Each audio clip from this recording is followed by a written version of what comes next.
saluer la présence de ces... Je ne sais pas si on m'entend, je vais tenir le micro. Voilà, donc, honorable Assemblée, je vais déjà particulièrement saluer la présence de nos notables du village d'Ampédou, de l'épouse aussi du notable du quartier de Plateau Avant, du chef, oui, du chef de Plateau Avant, hein, c'est comme ça. Les Oliviers, oui, aussi ébriés. Donc je vais saluer particulièrement votre présence et vous rendre tous les hommages dus à vos grades et qualités. Merci encore de votre présence. À toute l'auguste assemblée, à nos honorables, aux volontaires présents, encore grand merci. Désolé de ce retard. Nous sommes ici effectivement pour parler de la candidature des 1000 volontaires pour les législatives. Alors d'où viennent un peu les 1000 volontaires, c'est toujours bon de le rappeler, afin qu'on comprenne un peu mieux l'objectif et la nécessité des candidatures que nous portons. Les 1000 volontaires, c'est un rassemblement des citoyens ordinaires. Je veux dire, même pas un rassemblement, c'est des citoyens ordinaires qui avons observé notre vie au quotidien. Il faut parler de la vie politique elle-même.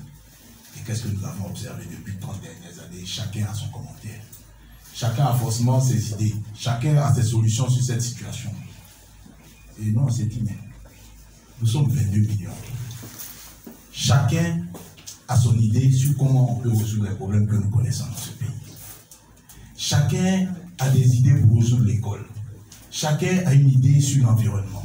Chacun a une idée sur la santé. Mais tout ça, ça dort à la maison. Et puis, on regarde quelques-uns se battre. Se battre, dit-on pour nous. Se battre, dit-on pour nous, mais malheureusement, c'est nous qui mourrons. On ne se bat pour nous, mais c'est nous qui mourrons. Mais comme on est dans la société, avec nos enfants, avec nos épouses, avec nos époux, nos parents, mais il va sans dire qu'un jour, il faut que nous nous interrogions. Qu'est-ce que nous faisons pour nous en sortir? Qu'est-ce que nous faisons? Et ce qu'est-ce que nous faisons, nous nous sommes dit, s'il y en a un seul qui lance ce message quelque part ici aux deux plateaux, ou quelque part à Yopougon, ou à Tiasalé, ou à Amman, celui qui a Béoumi va l'entendre, qui pense pareil. Celui qui a San Pedro qui passe pareil va l'entendre. Et ces derniers vont se réunir et pourront constituer une nouvelle force. Mais cette fois-ci, pas une force politique, mais une force citoyenne qui s'intéresse à nos problèmes, qui s'intéresse à nos besoins, qui se pose des questions sur qu'est-ce qui nous ronge le soir. Ce n'est pas les soucis de partis politiques qui nous rongent le soir quand nous sommes couchés. C'est comment nos enfants vont à l'école. C'est comment on obtient une maison.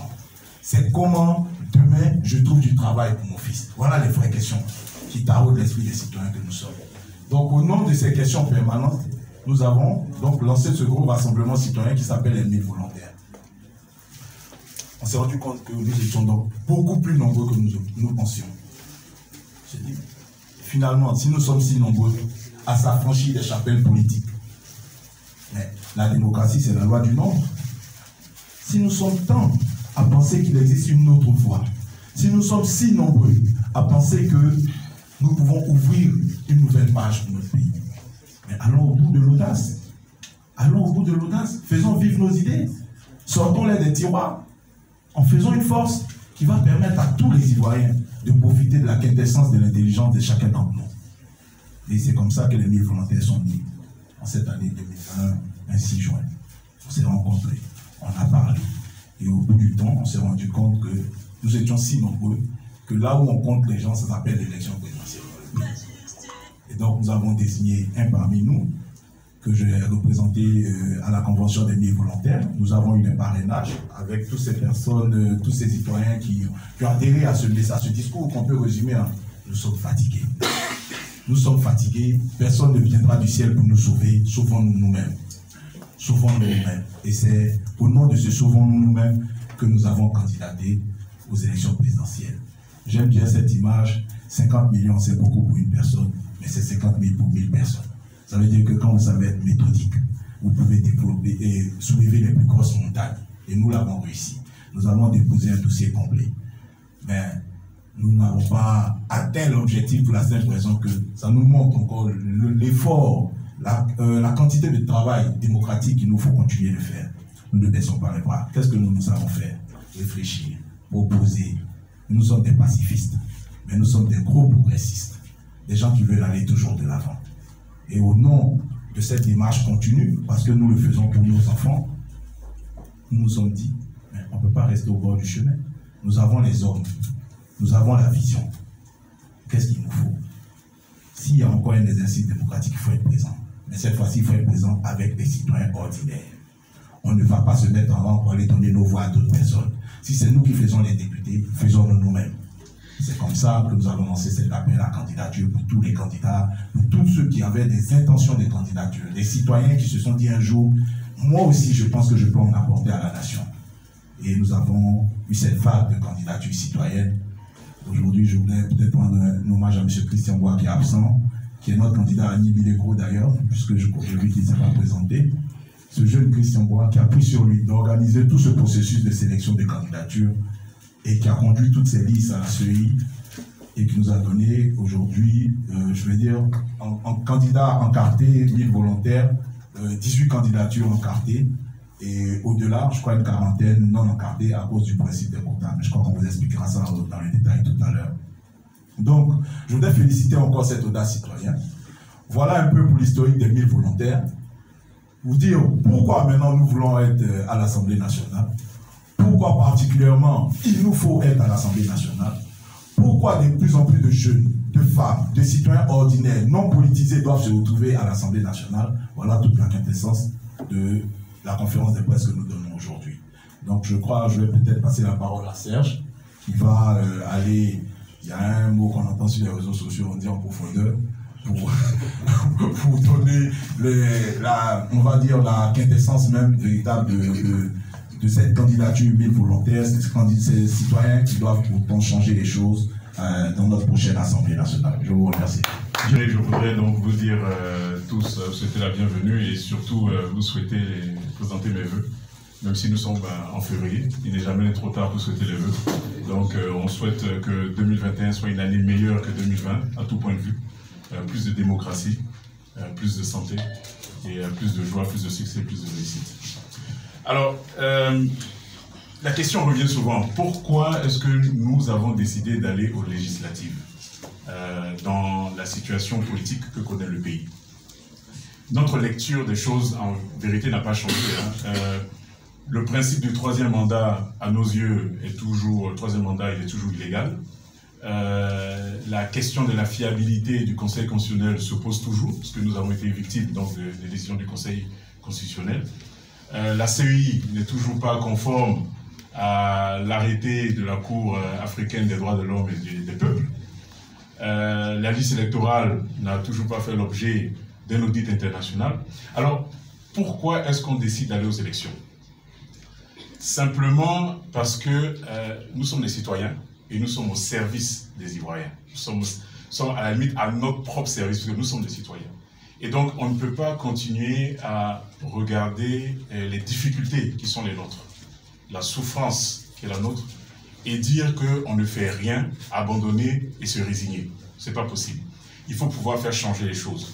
Et quand on veut changer les choses, il n'y a que deux voies possibles. Il y a la violence, et puis il y a la démocratie. Après, chacun choisit la voie dans laquelle il excelle, et nous, c'est la démocratie, c'est donc les élections. Voici pourquoi nous sommes candidats. Et nous sommes également candidats parce que nous croyons aux idées, nous croyons au choc des idées, nous croyons à la confrontation des idées pour pouvoir trouver des réponses idoines aux difficultés qui sont les nôtres. Nous n'avons aucun complexe pour nos idées, bien au contraire, notre vision, elle est claire, elle est nette, elle est simple. Ce que nous voulons, c'est faire de la Côte d'Ivoire un pays avec un indice de développement supérieur à 0,8 à l'horizon 2050. Qu'est-ce que ça veut dire? Ça veut dire tout simplement faire en sorte que dans ce pays, n'importe quel Ivoirien qui vient au monde, il puisse, à l'âge adulte, recevoir une formation, être éduqué, il puisse prendre soin des siens et il puisse être utile donc à son pays par le travail, à la région et au continent. C'est tout simple. Voici ce que nous voulons. Et comment est-ce qu'on y arrive quand on regarde ce qu'on a aujourd'hui, ce qui nous est servi aujourd'hui et ce qu'on souhaite? C'est simplement en faisant une rupture. Une rupture, donc ce que les 1000 volontaires répètent à l'envi en disant le renouvellement des visages, le renouvellement des idées, le renouvellement des pratiques, c'est seulement une rupture avec tout ce qu'on connaît. Une rupture par les valeurs. Il nous faut des valeurs dans ce pays. Il nous faut de la justice. Il nous faut un consensus. Il faut qu'on apprenne à vivre ensemble dans nos différences. On veut également une rupture dans la posture. Et ça, c'est l'état d'esprit. Il faut que les Ivoiriens soient capables de trouver eux-mêmes des solutions à leurs problèmes, avec des solutions endogènes. Il faut qu'on ait de l'audace. Il faut qu'on pense à l'innovation. Il faut qu'on se bouge. Et enfin, il faut une rupture donc, dans l'approche, notamment avec des solutions pratiques, pragmatiques, où le citoyen est au centre, mais également au début et à la fin de l'action publique. Donc voici pourquoi nous pensons, nous estimons qu'il faut qu'on soit candidat. Et ce que nous n'avons pas pu faire avec l'exécutif, donc avec le poste de président, puisque vous le savez, nous avons été éliminés de façon injuste, nous pensons qu'on doit pouvoir accomplir des choses avec le pouvoir législatif. Et donc, voici pourquoi nous sommes candidats. C'est vrai que le député n'a pas le même rôle que le président de la République, mais de l'Assemblée nationale, on peut jouer un rôle, pour peu que nous ayons le nombre. Et en tout cas, l'Assemblée nationale est une plateforme pour nous permettre donc, de développer une tribune, pour nous permettre de développer nos idées, et d'expliquer ce qu'on peut faire et comment, et en plus de le démontrer de façon simple et pragmatique. Alors, nous voulons aller à l'Assemblée nationale avec, parce que cette campagne, contrairement donc, à ce qu'on peut voir, c'est vrai que nous sommes, on va dire que les 1000 volontaires sont indépendants, mais ce ne sera pas un groupuscule d'indépendants, non.